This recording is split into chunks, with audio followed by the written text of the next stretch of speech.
wins the third world title that night, he jumps over John Jones and becomes the greatest of all time. Pereira have a huge knockout power, but I'm not afraid about that. I'm on the mission. My mission is to have this belt, to win this fight, and then to have my undisputed title. I'm gonna knock him out. When John just reigned as champ, it's like if Alex was just born at a different time, maybe 5 years before, 5 years after, he's our John Jones. He was so fucking talented, huge, 6'6", 6'7", great wrestling, great world-class boxing, good at everything, dude. Great just cardio. in the division with the GOAT. Yeah. Your mom and dad decide to have the same time John and his parents did. And Look at what happened with Ciryl Gane's, if he wants to have success landing on the head, he's going to have to start from the ground, and whoever controls the leg kicks and then the body attacks will likely have more control over who lands the most devastating. With less than 10 days left until the historic White House card, fans are eager for the heavyweight clash between Alex Pereira and Ciryl Gane. While Gane's speed is seen as a major threat, MMA pros, including Dana White, believe Pereira could surpass John Jones in the GOAT debate if he wins a third UFC world title against Gane. You got, Pereira possibly winning his third world title. If he wins the third world title that night, he jumps over John Jones and becomes the greatest of all time.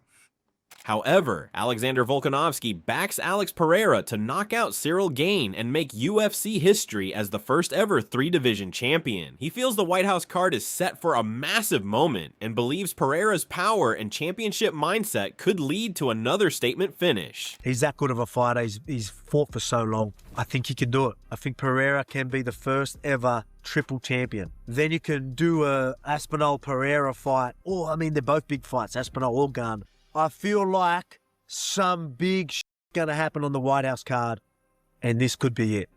So I'm just gonna go with that. I'm 50-50 on this, guys. I really am. Remember that when you're gambling, and gamble responsibly.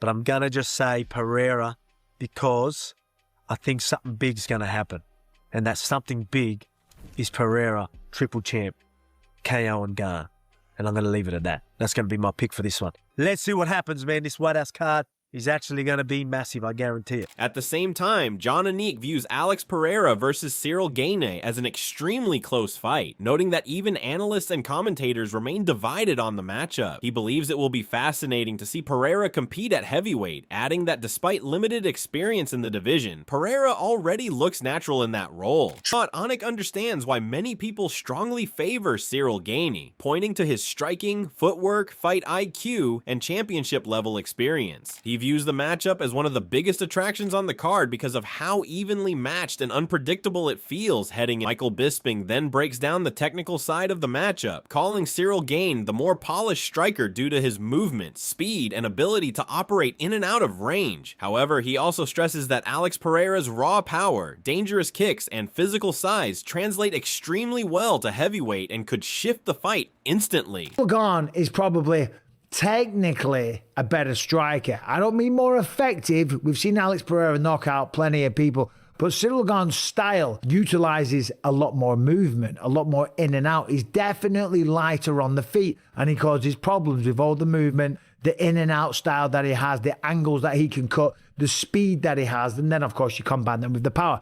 Pereira's style is a little different. Of course, his kicks are fantastic, okay? His punches have got ridiculous power, and I do believe that power will transfer to heavyweight, okay? We've seen the size of him. Some of the pictures I've seen online. Expanding further, Bisping believes Pereira's size and power make him a serious threat if he can take shots and still land clean counters. At the same time, he highlights Gane's potential wrestling approach as a key factor, suggesting that takedowns could be a smart way to disrupt Pereira's rhythm. Hey guys, Alex Pereira is big for the weight class, okay? He's going to be able to take the shots. He's going to be able to land the shots, okay? It's as simple as that. But will he be able to stop the takedowns? Because Ciryl Gane isn't ruling out wrestling, okay? In fact, he did an interview. Let's have a little listen here. He said, of course, this is an MMA fight.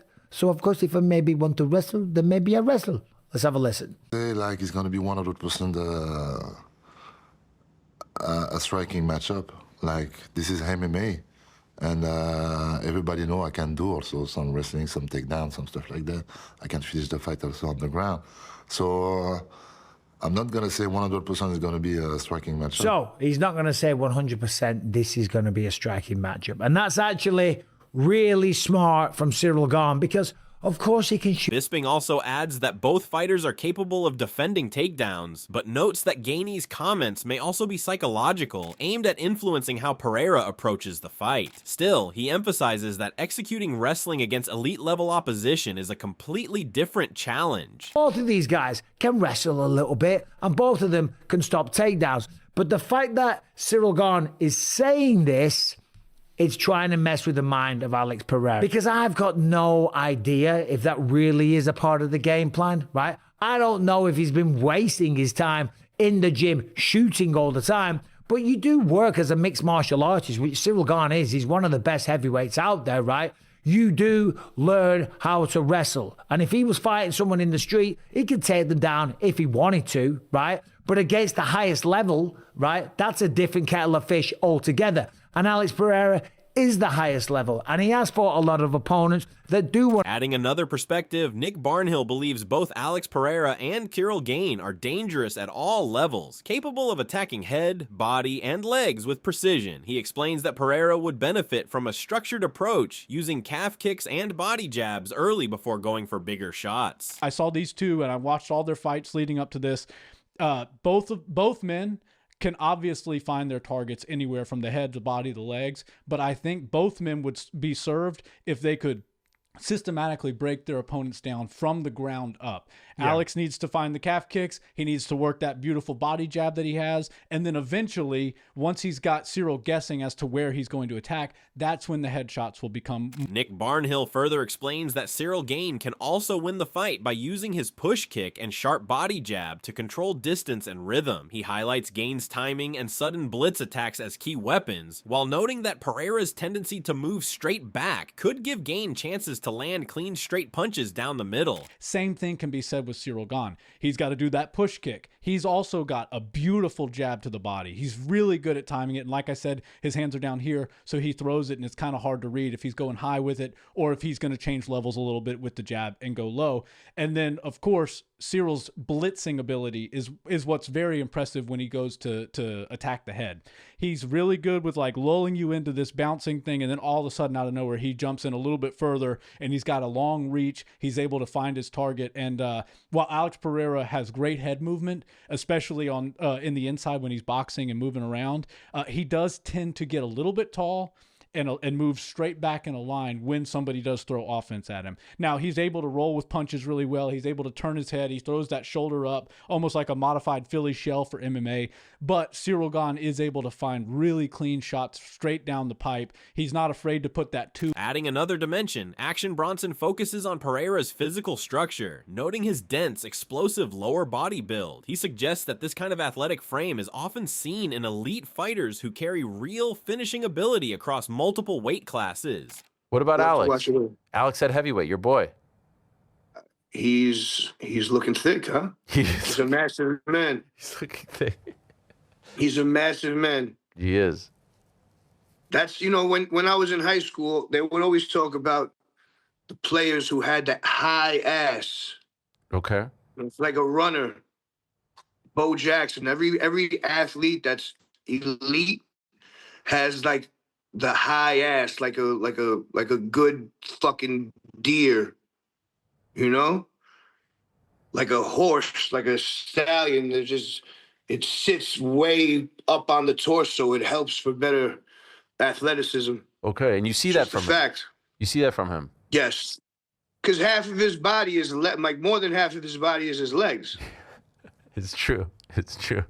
He has a fucking long ass leg and goes all the way into his torso smaller. But meanwhile, Joe Rogan is one of the most vocal supporters of Pereira's destructive ability, especially when it comes to how his leg kicks and timing translate across divisions. He highlights how deceptive and heavy Pereira's strikes are, explaining that even slight openings can instantly change the fight.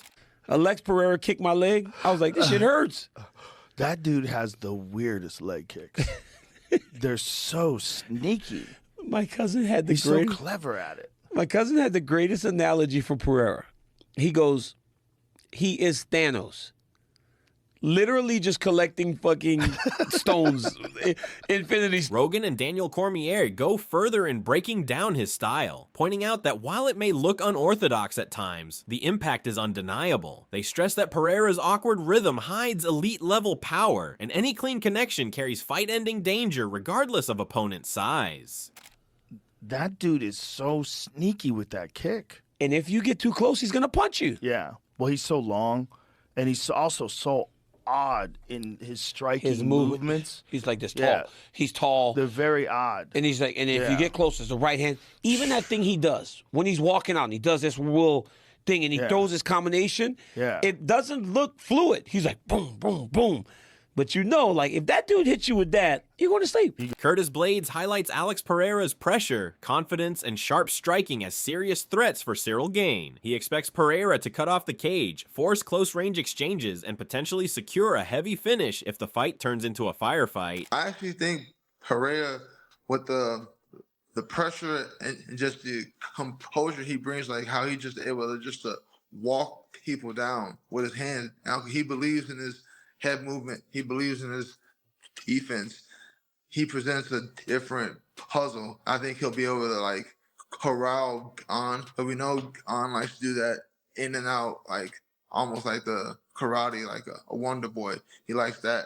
I think Pereira's able to walk him down and just catch him on a big hook. I think it happens in first round. I think he's able to get his range and he gets him with a big hook. Building on that, Aspinall further explains that Gane's size, speed, and distance control could make it difficult for Pereira to land clean shots. Because of that, he leans toward Gane, winning a decision if the fight stays technical. He's a massive... First of all, I have no idea how he made middle, because he's like my height, so he's maybe a little bit shorter than me, 6'4", 6'5". Crazy weight cuts. Massive weight cuts, and now he's fighting at heavyweight. I think, if you want me to break it down a little bit, so... Definitely. He carries a lot of power at light, heavy, and middle, but he's also fighting a lot smaller guys whose punch resistance is a lot less. Yeah. So, in my opinion, a big factor of why he's knocking these guys out is because he's a lot bigger than them. And a guy like Ciryl Gane, who's used to taking punches off big heavyweights, he didn't get hurt off Francis Ngannou for 5 rounds, which is one of the biggest punches in the division. I don't know if his punch resistance will be as good at heavy. Also, Alex Pereira is very good when he fights light heavyweights or middleweights who don't move a lot. Okay. Ciryl Gane is a massive heavyweight who moves a lot, moves really well, really fluid on his feet, in and out, judges the distance really well and stuff like that. So stylistically, I think it's a good matchup for Gane. That being said, Gane doesn't like leg kicks. He doesn't fare well against leg kicks. He's a good kicker, but if someone kicks him, his leg kick defense isn't great. Alex Pereira, unbelievable leg kicker. Like his calf kicks. Have you seen the calf kicks he does? He slows people down. Like that's how he sets up the left hook, is he kicks them to the calf, stops the movement a little bit, and then comes in with the left hook. So it's tough, mate. Tough one to call. Which would you go? Which way are you going? I would say Gane by points. I think he's just going to Many will predict that. I think he's just going to move too much for him and beat him on points, I think. Okay. Grant Dawson shares a similar view, pointing to Gane's elite footwork, steep kicks, and counter-striking as key tools to neutralize Pereira's offense. He believes the longer the fight stays at range, the more it favors Gane's ability to control tempo and space. So I'm going to get a lot of heat for this, but I'm taking Ciryl Gane. I think Alex can win, but it's hard for me to bet on a guy that has fought at 85 and, you know, is now fighting at heavyweight. Ciryl Gane's footwork is very impressive for a heavyweight. I know he's not the most exciting fighter. Me and him got a lot of that in common, but I think his footwork's going to be too good. I think it's going to be really hard for Alex to hit him without getting caught on the way. I'm taking Ciryl Gane. And it's like, okay, you know, is his power going to, you know, move up with him? And the answer could be yes. But if he can't hit the guy, I think he's going to slow down a bit more because he's carrying that extra weight. He's trying to knock the dude out. And I feel like Gane is going to have good footwork. He teeps really well. He counters really well. So Josh Hokett, however, believes Pereira's efficiency and power will translate successfully to heavyweight. He sees his style as naturally suited for breaking opponents down and adapting quickly at the higher weight class. Josh Hokett said, "I think he will get it done. He'll find a way. His efficiency, his power will transfer well to the heavyweight division." Josh Hokett is more interested in a fight with Alex Pereira than Derek Lewis, saying it offers more value. He believes a big stage appearance like the White House event. Hokett said, "I think I'm going down in competition from my last fight. Me beating Derek Lewis doesn't bring no value to me, I don't think, but me fighting at the White House does. I think that's going to propel to a fight with Alex Pereira." Josh Hokett also crossed the line during the UFC Freedom Fights 250 press conference earlier this month, escalating tensions on stage. The trash talk got so intense that Ilia Topuria stepped in to back Alex Pereira, who appeared confused during the exchange due to the language barrier. Day, you will know the hour. I'm gonna give Pereira a golden shower. I'm not just gonna win. I'm gonna piss on him. I'm gonna shama on your mama. This guy's the baddest man on the planet. Look how I speak to him. Like my dog. Like my. He doesn't need me to. He speaks English. He's just chama. Hey, you Ele falou chama que você aprende. Você fala inglês. Does you. Little I'm the real BMF belt. Little short. You. Little bitch. Little shit. Come up to a real weight. I'll give it to anybody. I don't give a. Ilia Topuria later explained that the confrontation was triggered by disrespect toward Pereira's mother, describing it as the moment things nearly crossed the line into physical conflict. Pereira himself acknowledged the situation afterward, criticizing the behavior and reinforcing how quickly tensions escalated. Tuviste un pique, tuviste un conato ahí con Josh Hokett. ¿Qué ocurrió ahí Yo no me lo creía. Yo, a ver, he estado en muchas ruedas de prensa, he visto de todo, pero nunca he visto a alguien ponerse de pie y hablar de la madre de alguien de forma tan mala. Tipo, fue bastante falta de respeto. Y Alex, al mismo tiempo, como hay tanto ruido, no se entiende mucho. Y digo, es que no me lo creo que le esté diciendo todo esto, tipo, sin necesidad, porque es que ni siquiera vas a pelear con él, no, como que, ¿para qué? Tú puedes hablar de la profesionalidad del otro, te puedes meter con el otro, no pasa nada, estamos acostumbrados a ello, sabemos a lo que vamos, pero hablar de la madre del otro de esa manera es como que simplemente me hirvió la sangre. Alex Pereira reflected on the incident, explaining that Topuria reacted after witnessing disrespect during the press conference. He describes Topuria stepping in to escalate the situation in response to what happened, while also criticizing Hokett's conduct and calling him disrespectful. Josh Hokett and Ilia Topuria being a great guy and kind of standing up for you a little bit. What did you just make of that whole thing? And it was very impressive to see your composure. And I know you're not the type to get riled up, but when someone's flipping you off and saying those things and saying you won't do shit and all that, just what was your biggest takeaway from that whole experience? I guess other than Josh Hokett being a bit of a clown in that moment.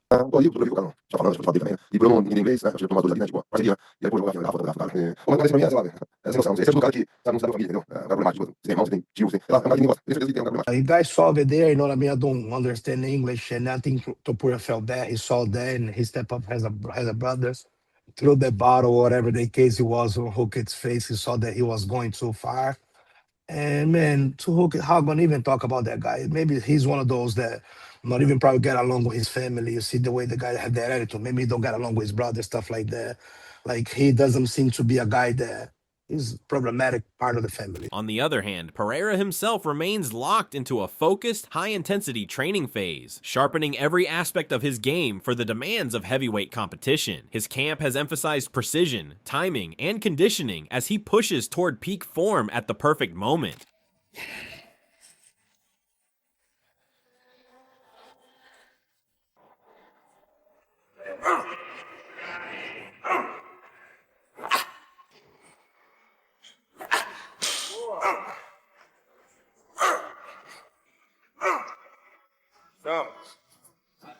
For Poatan, preparation centers on sharp timing, strong conditioning, and adapting fully to the challenges of heavyweight competition.